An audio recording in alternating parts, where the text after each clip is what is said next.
parole de Dieu, ce n'est pas un livre, ce n'est pas les Écritures. La parole de Dieu, c'est la personne de Jésus-Christ.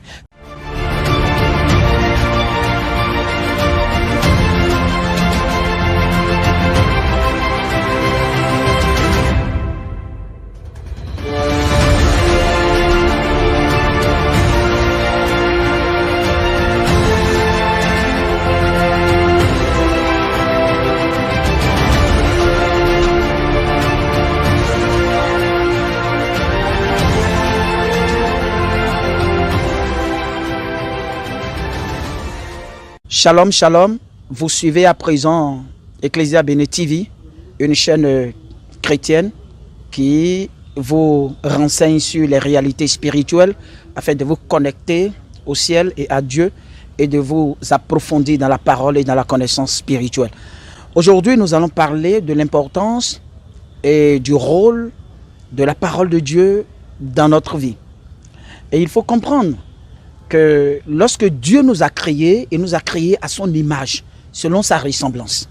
Alors l'image et la ressemblance de Dieu nous permet d'être en permanence communication avec Dieu.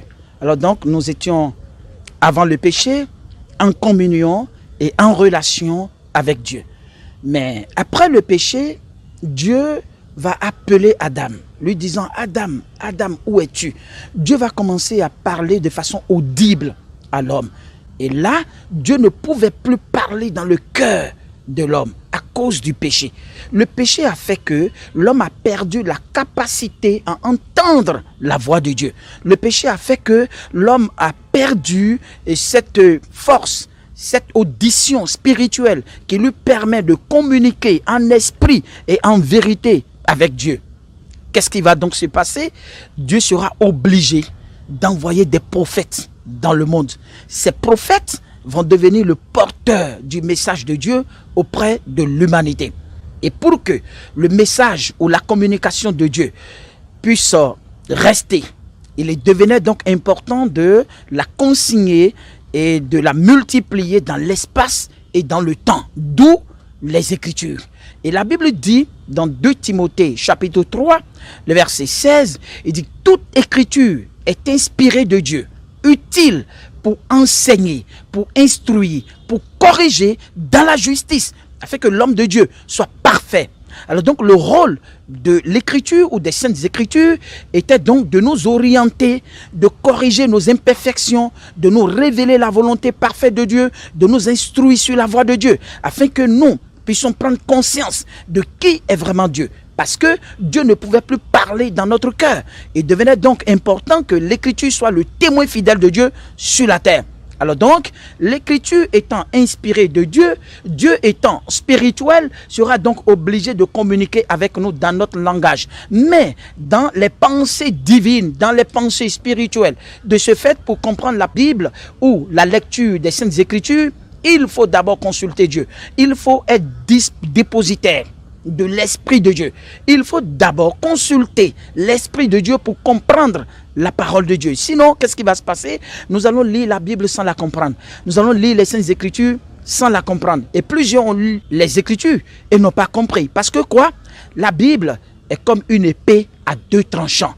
Elle est constituée d'une partie littérale et d'une partie spirituelle. Alors donc, le littéral, c'est ce qui est écrit et qui est à notre portée. Le spirituel, c'est la révélation qui est cachée derrière le littéral. Alors donc, le prophète Ésaïe va nous dire, dans Ésaïe 29, versets 13 à 14, il dit, « Ce peuple m'honore du bout des lèvres, mais son cœur est éloigné de moi. » Pourquoi nous devons honorer Dieu, organiser des cultes, des cérémonies d'adoration, mais de façon naturelle, charnelle, sans que Dieu ne l'approuve, simplement parce que nous lisons les Écritures de façon littérale. C'est pour ça qu'à partir du verset 11 de ce chapitre 29 de Ésaïe, il est dit que toute la révélation est pour vous comme un livre que l'on donne à un homme qui sait lire, lui disant « Lis donc cela » et il dit « Je ne le puis ». Pourquoi ? Parce que la Bible n'est pas un livre réservé simplement aux intellectuels.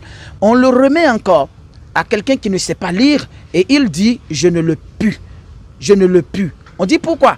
Parce que je ne sais pas lire. Vous voyez que la Bible a sa partie forme qui est écrite de façon littérale, mais sa partie profonde, cachée, codée, qui est constituée de révélation. Et c'est pour ça que Jésus pouvait dire à ses contemporains, et précisément les pharisiens de son époque, il leur disait, vous sondez les Écritures, parce que vous croyez trouver en elles la vie éternelle. Ce sont elles qui rendent témoignage de moi.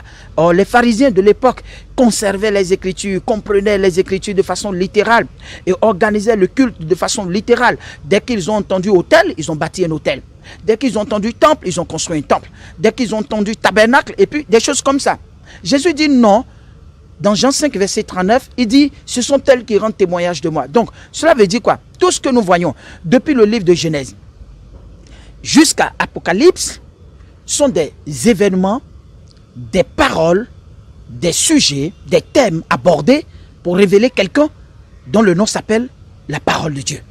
Et tant que nous n'aurons pas la révélation de la parole de Dieu, nous allons nous limiter aux Écritures. La Bible dit, dans le livre de Jean, chapitre 1, le verset 1, il dit, au commencement était la parole.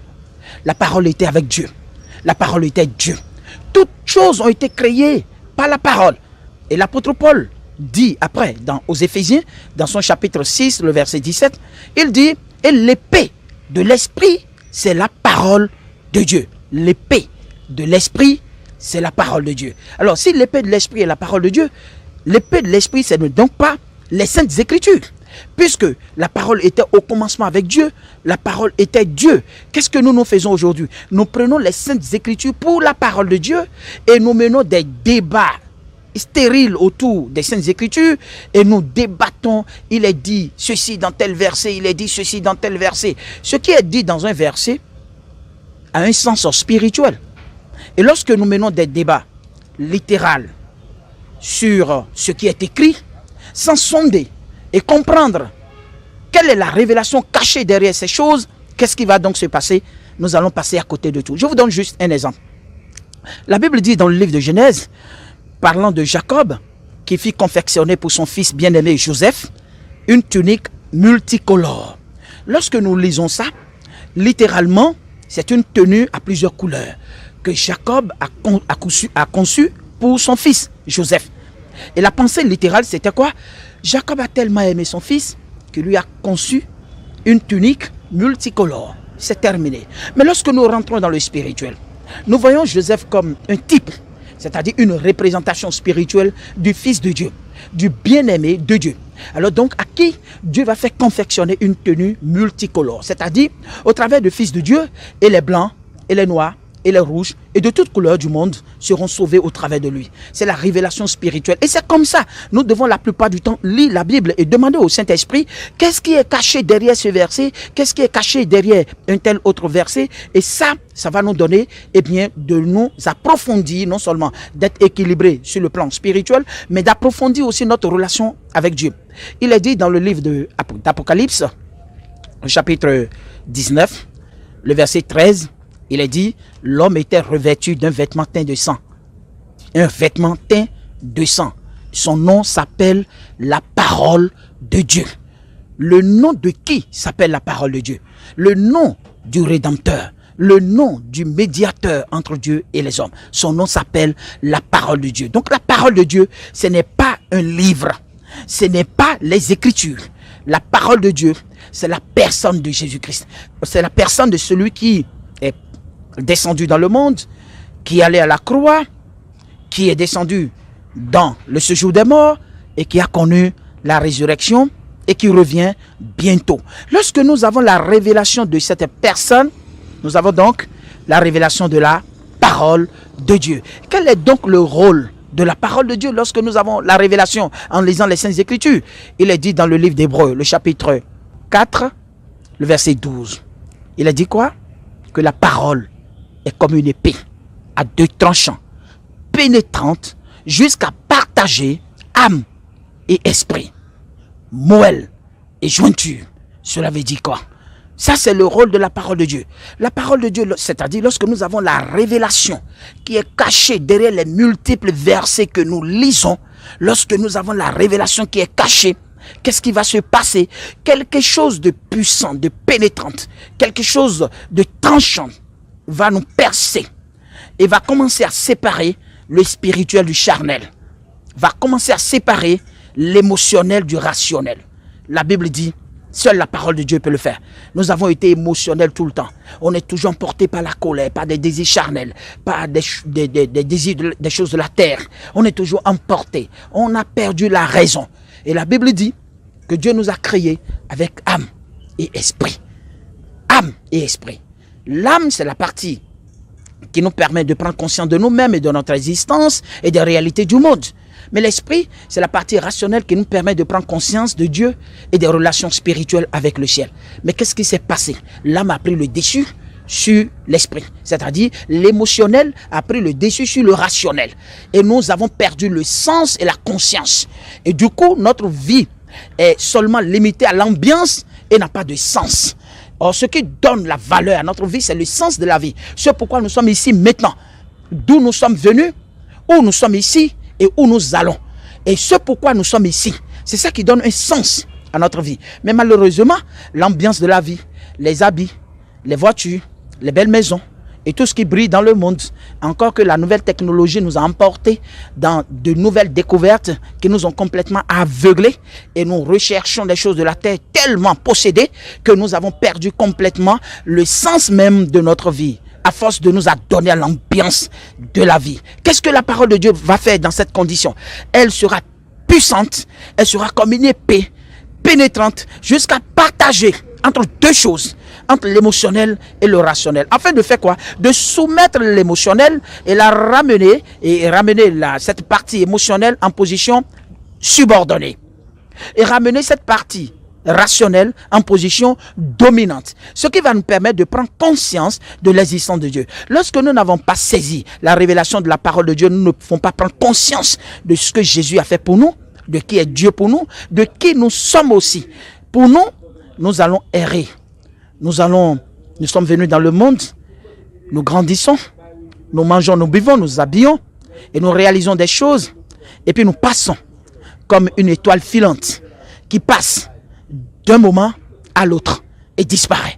Et c'est comme ça que nous avons toujours disparu, nos parents et nous.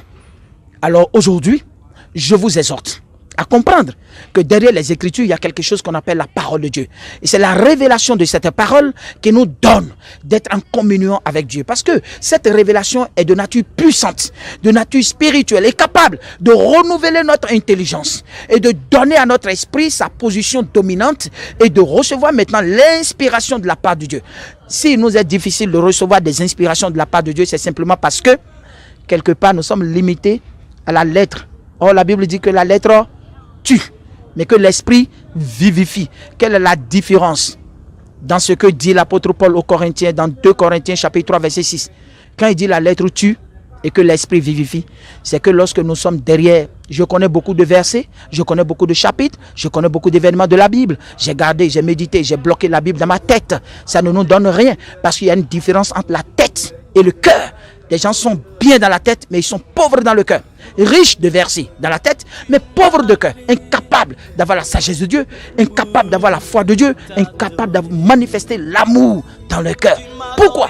Même des chefs religieux, beaucoup de lecteurs et de chrétiens, incapables d'aimer véritablement. Ça se sent dans les différents comportements. Pourquoi? Parce que nous n'avons pas la révélation de la parole. Mon frère, je vous exhorte à nous suivre sur Ecclesia Béné TV tous les dimanches à partir de 13h. Eh bien, nous sommes câblés et nous allons vous donner beaucoup de révélations. Suivez-nous et vous serez connectés au ciel dans la compréhension de ce que Dieu nous adresse comme communication ou comme message. Que Dieu vous bénisse. À la prochaine. Amen. Et depuis je marche selon ma voie, je suis égaré.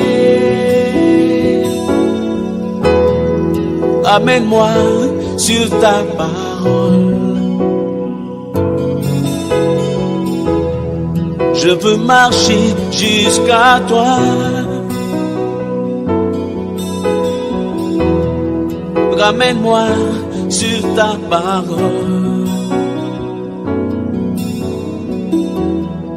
Ne me laisse pas souffrir ailleurs.